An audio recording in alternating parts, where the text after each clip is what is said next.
Are you thinking about selling your home on your own, but need help to determine how much money you can get for your home? You have no idea at what price to list your home?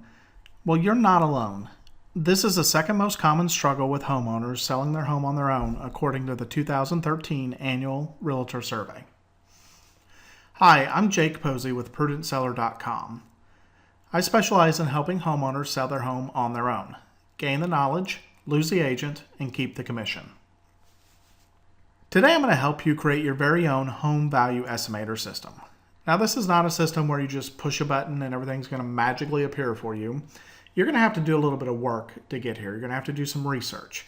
It's going to take you about 2 hours, but once you're done with this research and with this analysis I'm going to teach you today, you're going to know more than any real estate agent in your town, because you're going to be going through all the listings that are out there, looking at the prices, analyzing them, doing some calculations, and when you're done, you're going to know exactly at what price to list your home for. And you're going to be able to sell it within the average amount of time for the homes that are being sold on your market. Oh, by the way, did I mention you're also going to be able to figure out about how long it's going to take you to sell your home if you're in that sweet spot of pricing? All right, let's get started. The 3 steps that we're going to take today. First, we have to get organized. So we're going to create a spreadsheet. And if you go to my website, PrudentSeller.com, and you sign up for my email list, you'll get access to bonus resources. And I'll give you a copy of this email spreadsheet template in there.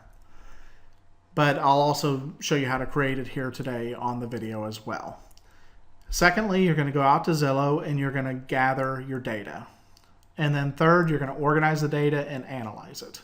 Now, it's this last step that's kind of the art of the process. The first 2 steps are more the science. The last step, the analysis, is more the art, and that's where the art comes in. All right, now let's get started. The first thing we're going to do is we're going to open up a spreadsheet and we're going to add some columns in there. So you can see I already have my columns listed out here, so I don't have to type while I'm talking to you. But the first column is going to be your neighborhood. The neighborhood is going to be the different areas and where your home is. So for example, it could be specific subdivisions. It could be condominium complexes, apartment buildings. It could be zip codes. It could be towns.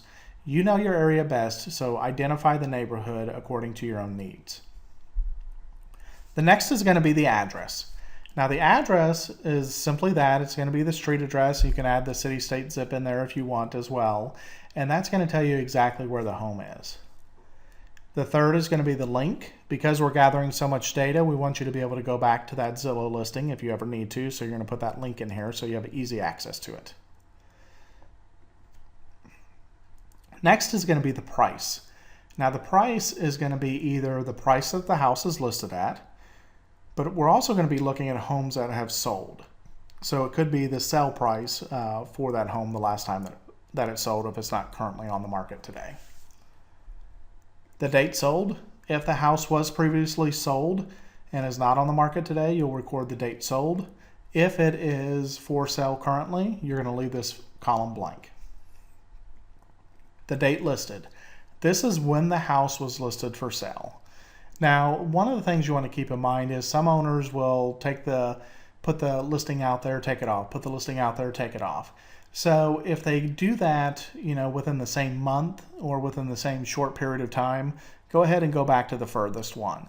But if they put the listing on the market, took it off, and then 6 months later put it on the market again, go ahead and use that second date listed there.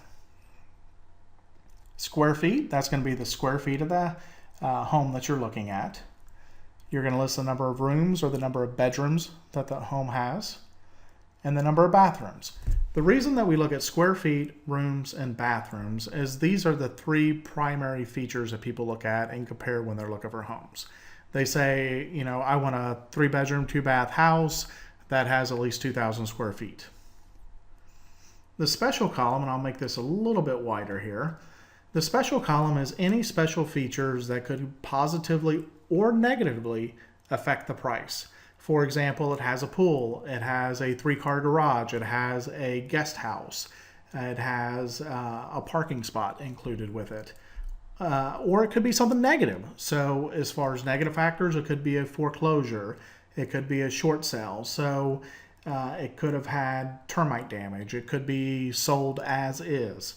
Whatever those factors are, you want to list them here. Now, you're not going to list these for every single listing. You just want to take a quick look at the listing and see if it has anything that makes it the price either be inflated or deflated. Now, these next three columns, go ahead and put them in here, and we'll talk more about them later. That's the price per square foot, the average price per square foot, and the average days on market. Next, we're going to go to Zillow, and we're going to gather our data. So I'm going to go to Zillow.com. Zillow gives you a lot of information, and it's easy to access, so that's why we're using Zillow today. Now, one of the things I recommend is that you go ahead and you create a Zillow account. So it's going to give you a sign in. Go ahead and create an account if you don't already have an account on Zillow, because you're going to be saving these homes, and that's a good way to indicate that you have already looked at one of these homes. So to start with, you're going to type in your home address. I'm going to use a home that's for sale in my neighborhood, so I'm going to type that in and click on search. Now that's going to bring me to a screen that shows me a map of the different homes for sale. And it's going to give me a little area over here. I'm going to close that out so I can see the map to start out with. Now you'll see I'm going to go in here to listing type. I'm going to make sure that for sale is selected, by agent, by owner, new homes, foreclosures, coming soon I don't really care about, and then recently sold as well. I don't want any of the potential listings in here. These are the foreclosures and things like that. They're not really necessarily to the market yet. These foreclosures, they're actually for sale, and so they're on the market. Once I click out of there, that's going to bring up all the items in my search results. Now this is a lot of data. So I live in the city of Jacksonville, Florida. And I'm going to kind of zoom in here a little bit. And what I want to do is, the first thing I'm going to do is I'm going to come into my neighborhood. So this is my neighborhood here. You can see that I have a lot of listings in my neighborhood. And so I'm going to go gather that data. And then I have some adjacent neighborhoods. So I know that the neighborhood across the street is competitive with my neighborhood. It's a little bit more desirable. And so those house prices are going to be higher over there. And then over here, I got another neighborhood that's close to my neighborhood, a little bit less desirable. And then I have one down the street as well.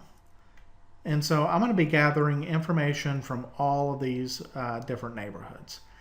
Now at minimum, and depending on your area, you may have this many homes or not, but at minimum, you want to have at least 50 homes. And you want to get a good surrounding. So if you can get all 50 homes within your neighborhoods and go out, you want to do that, but also go out and get a few other neighborhoods, because you want to think about where your buyers are going. You know, are they just looking at your neighborhood?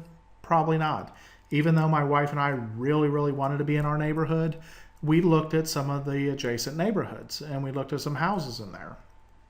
So with that, you want to look at several neighborhoods. Now, if you live in a more rural area, think about, you know, do people just want to be in your town? Do they want to, you know, are they willing to drive 15 minutes? So maybe you look at towns within about 15, 20 miles of your town. If you're looking, you know, if you're smack dab in the middle of a city, you're going to be looking at different apartment buildings. So whenever you have too much data, you can go ahead and narrow that down to things that should be closer to where your price range is. Now, I know at this point you don't know exactly how to price your house or exactly at what price to list your house, but you have a general idea, or you should have a general idea. If you don't have a general idea, go ahead and use the Zestimate. So let's go ahead and go back here to my neighborhood, and we're going to click on a house. So I'm going to go click on this house over here.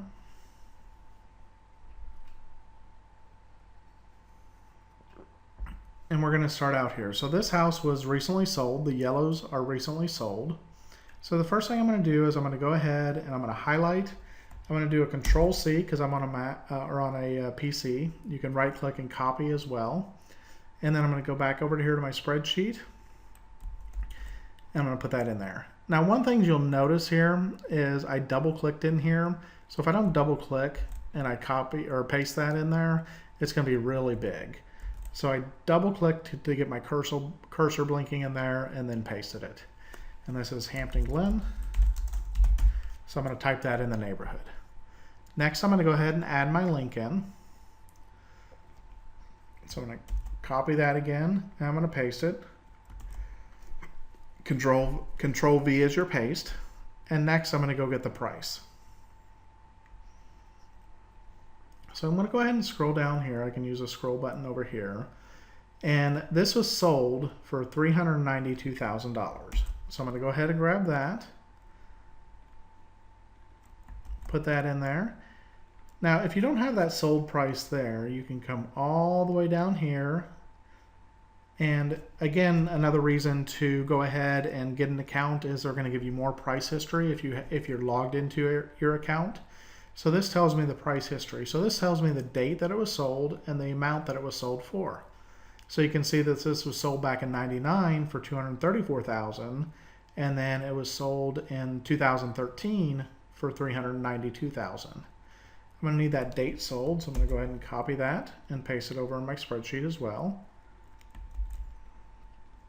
Now I'm going to put the date listed for sale. So I'm going to go back to this one. Now this one is not listed for sale right now, so I'm going to go ahead and leave that blank, and that's going to indicate that that one is not listed for sale, so that one has already been sold. So as you can see, it's got 3 bedrooms, 2 bathrooms, all that information is right here. So I'm going to go ahead and copy the square feet. Got that there. It's got 3 bedrooms, 2 bathrooms. So 3 rooms, 2 bathrooms, and then anything special. Now we're going to read this. It's got just giving us some basic information about this right now. Let's go down here to the features. It's got a fireplace. Oh, this one's got a pool, so we're going to note that it has a pool. No other features, no pictures, so I can't get anything from that. So let's go ahead and note the pool here under special. And again, we're going to come back and fill in these later, so don't worry about those right now. All right, so I have my first one done. I'm going to go ahead and click on Save. The reason I'm clicking on Save is that indicates that I already have it in my spreadsheet. Now I know whenever I'm looking at these, so you see here, made this into a little heart. I know that I've already gathered that one and I shouldn't go gather it again. All right, let's go over here and let's get one that is for sale right now. So I'm going to go grab this one here. And again, first thing I'm going to do is get my address. It's in Hampton Glen. Remember, double click in there. Next, I'm going to go ahead and get my URL. All right, now let's go to the listing price. So this is for $299.9 is the listing price. So I'm going to put that in the price. And then I want date sold. Now date sold is going to be blank.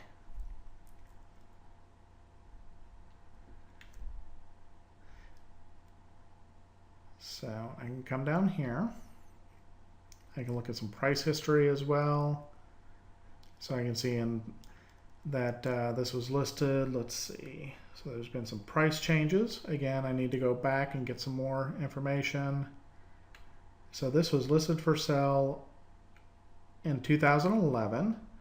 They removed it and about 6 months later, and then put it back up a year later. So 7/15/12.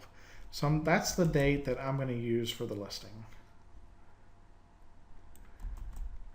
Now, one thing I didn't mention before is jumping back up to this other one that had already sold.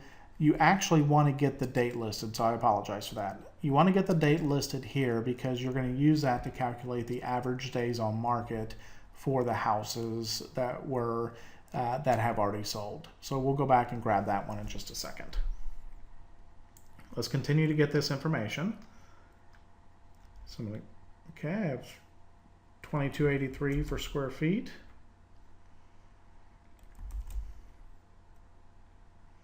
It's got 4 bedrooms, 3 bathrooms. Let's go see if it has any special features. So it's got a new roof. That's important in my neighborhood because my neighborhood was built in the early 90s, so all the roofs are being replaced right now. All right, I'm reading through a couple other things. So it mentions that the HOA has 2 pools, but the house doesn't have anything. And let's see, they got an $1,800 carpet allowance, so we'll go ahead and note that in there.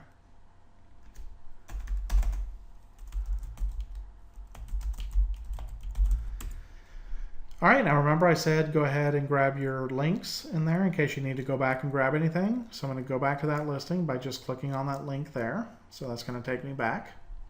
It's going to bring up my listing. And remember, I need to go get the date that it was listed. So it's going to bring that up. I'm going to scroll down here to see when this was listed. So I got my price history. Now this shows me when it was listed or when it was sold, but it wasn't listed. So I'll have to keep that one blank for now. All right, so close that out. Now that I've gotten that information, I'm going to click on save and I'm going to move to my next one. Again, you want to get at least 50 data points, so at least 50 houses. And as you're going through here, if you see any houses that are very close to yours, a lot of times you'll have a builder who builds the same model, or if you see a house that's really close in square footage, bedrooms and bathrooms, the amenities, maybe you have a pool and they have a pool. Whatever it is, if it's pretty close to your house and someone would legitimately say, I want to buy that house instead of your house, then go ahead in your spreadsheet and mark it with an asterisk somewhere. You can do it, just maybe mark a little X or an asterisk over here.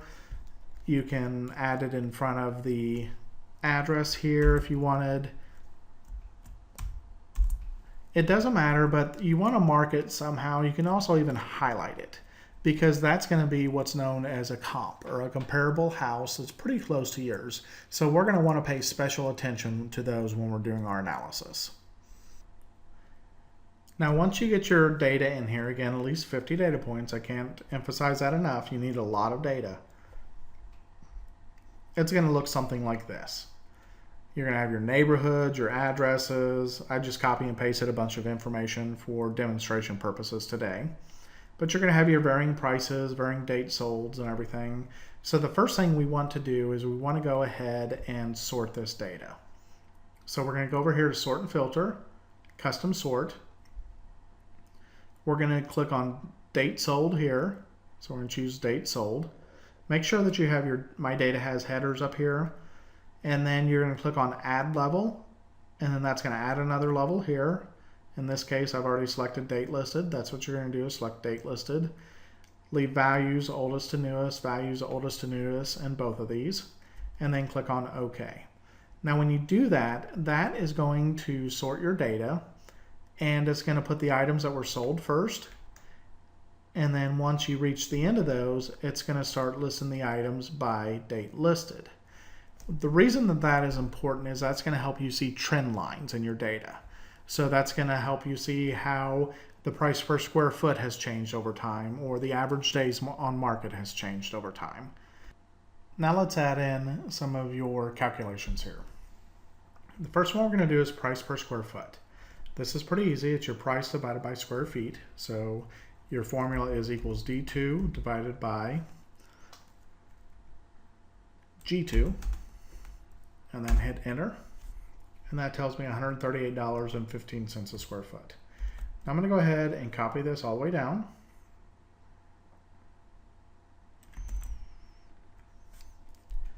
Next, I'm going to get the average price per square foot. Now, you can do this any way you want, but I prefer to look at the average of the last 5 houses sold or that are for sale. So the way that I'm going to do that is I'm going to go ahead and click down here into my 6th cell here. I'm going to hit equals average K2 and then K6. Now what that does is that will tell me, it's going to kind of eliminate some of the noise. So if a house sold for a ridiculously high price or low price, it's going to help eliminate some of that noise. So I'm going to go ahead and copy and paste that down. And that's going to kind of give me a running average for the last 5 homes sold. You can do 5, you can do 10. It's up to you. I prefer to do 5. The next is going to be the average days on market. Now we can only look at the average days on market for the houses that were already sold. So we're going to take the date listed and the date sold, and we're going to look at the difference there. So I'm going to do equals E2, the date sold, minus F2, which is the date listed, and get my number of days. So I'm going to go ahead and copy and paste this down. So I've sorted my data. I have my price per square foot, my average price per square foot, and my average days on market. So the first thing I'm going to do is just take a look at this. And one of the nice things about Excel is you can highlight your cells. So I'll just come up here and highlight the whole column. And down here at the bottom, it tells me the average, so $138.11 or 12 cents. It tells me, so I can see my average price per square foot, 137. These should be pretty close to the same. And my average days on market. So my average price per square foot over my time period and within the neighborhoods that I'm looking at is $138. So unless I have done anything extraordinary to my house, like have a pool or something that would really bump up the value, or I have not done anything at all to my house, that's going to kind of be my base point, $138 per square foot. Next, I'm going to go ahead and start looking down here. So I have my date ranges. So in this case here, it's around the beginning of December. So I was gathering data and making it up for the end of November. So I want to look at my trends. So I can see here, my average price per square foot is about 141 here. It bumped up a little bit, about 140, bumped down again, bumped way down here. And you're not going to see these types of drops within this short a period of time. This is just sample data that I'm using. So it's data that I've made up. But you can see trends. So the price per square foot went up and then down and then back up again. So right now I'm looking at an average price per square foot of just stuff that's on the market of about $140. So, and that's pretty close to what it is down here as well. So maybe I could even bump my house price up to $140. So the next thing I'm going to look at is I have a $140 base. And so were there any items that I had asterisked? So how does that $140 compare to them? Is it higher? Is it lower? Can you go out there and you see different houses that it has, for example, they've done the same upgrades as you. They have, they have a pool as well as your pool. You just need to, this is where the art comes in. So you need to look at those houses and is that better than your house or a little bit worse than your house, and adjust your price accordingly. Again, you're not going to go way off of this average here. So once you do all that research, and again, read my article that I'm going to point you to here at the end as well, because I have a lot of tips in there on the analysis, you're going to come to a very good conclusion about how much to price your home for. And one of the keys is, you're going to look at the trends as well. So we saw some trends here, the average price per square foot going up and then down and then back up again. So we're at 144 and then we're at 141. So looking at this data, you're going to start to see some of these trends, and you're going to be able to gauge whether or not you can go a little bit higher than that average or you need to go lower to make sure that you're in the sweet spot of the market. Now the last calculation that we're going to look at here is the average days on market. So you notice whenever I copy and pasted all this data down, I got some negative numbers here. I can just go ahead and delete these out because it's gonna, these are for the houses that haven't sold yet, so I didn't have a date in here. But I look at this data, and so I go back to the March for, let's see, when it was sold. So we got May, June, July, so that's early summer. So early summer, it was 61 days on market. So we can do an average. So right now we have an average of 88 days on market. Most houses close, take to 30 days to 60 days to close on the house, and because of that, that's calculated within this as far as date listed, date sold. That includes that 30 to 60 days. So you'll need to take that into account. So if something's got an average of, in this case, almost 90 days on market, that means that they were probably on the market for 1 to 2 months before they accepted an offer. So let's look at some of these trends here. So we have 125, 125. Those are kind of out of the ordinary there, so we're going to ignore those. 60 days seems about average. I'm seeing a lot of 60s. Then 70s jumps up to 125. But now it seems like we're much higher down here, 111, 104. So something happened in here that really increased the average price, or I'm sorry, the average days on the market. And so because of that, so I got 111, 120 days. You know, to be on the conservative side, I would say my house is going to take about 4 months from the date that I list it to the date that I close on it.